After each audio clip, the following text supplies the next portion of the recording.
Let's do it. Let's talk about episode 1, season 2 for The Last of Us, because I'm imagining you have questions. Right off the bat, episode 1 was very pro-gamer. If you did not play the game, you probably felt a little bit off kilter. So let's get to question number 1. Who is Gale? And more importantly, who the hell is Eugene? If you, in the middle of last night's episode, thought to yourself, who is this Eugene character?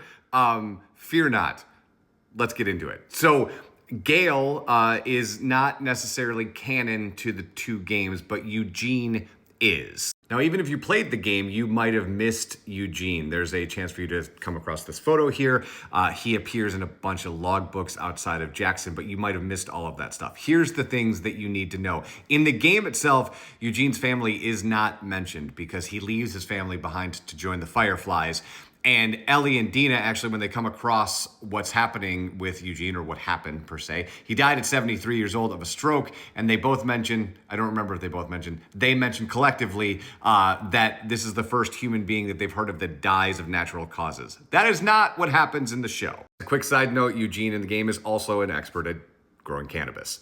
This is one of a few deviations from the game that I enjoy greatly because it pulls on this string. They did a masterful job, in my opinion, of doing 2 things in last night's episode. 1, turning Joel into the bad guy slowly. And this is one of those things. We don't know much about how Eugene died, but we know it happened in the last 12 months, and there's a 5-year time jump. So we have a whole bunch of stuff we could fill in, and that he, quote unquote, had no choice. Sound familiar? I bet it does. Other thing that I loved is the continuation of Joel removing the autonomy of Ellie, right? When she's in the jujitsu training fight, which, by the way, I love that little nod. If you've never trained in jujitsu, that's totally fine, but that move that she does is like classic jujitsu, to go from a triangle to an armbar to an omoplata. That's the shoulder lock that she gets at the end.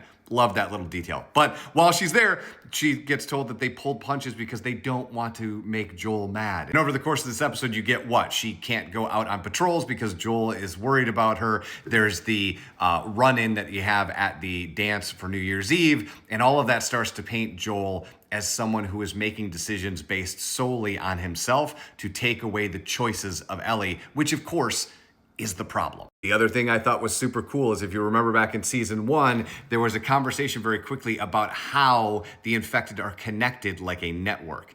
And those new cordyceps that are coming through the pipes, man, opens up an entire world of how a horde of them could show up in Jackson, and I think that is super cool. The last thing I want to say, and then we can talk about whatever you want to talk about for episode 1, is when Ellie and Dina get into the store.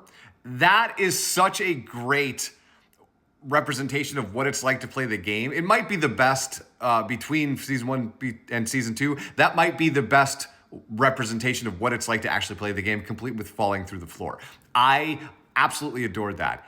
And more stalkers, please. That scene was incredible. Absolutely incredible. And if you've not played the game, that is exactly what they sound like. They nailed that, and obviously they should nail that. But this was a great addition, and one that will change the perspective of the show itself and the overall temperament, right? Because there's a laissez-faire attitude between Ellie and Dina when they go into the store to kill just the 2 infected, and then things unravel. That laissez-faire-ness, and you add in a healthy dose of stalkers, and we could have a very interesting season. I am super excited. The one thing I would love to see is more deviation from the game, because I want to see more. I want them to use this as a chance to expand the world, as opposed to giving me a 1-for-1, beat-for-beat representation, of which we got a lot in episode 1. What did you think?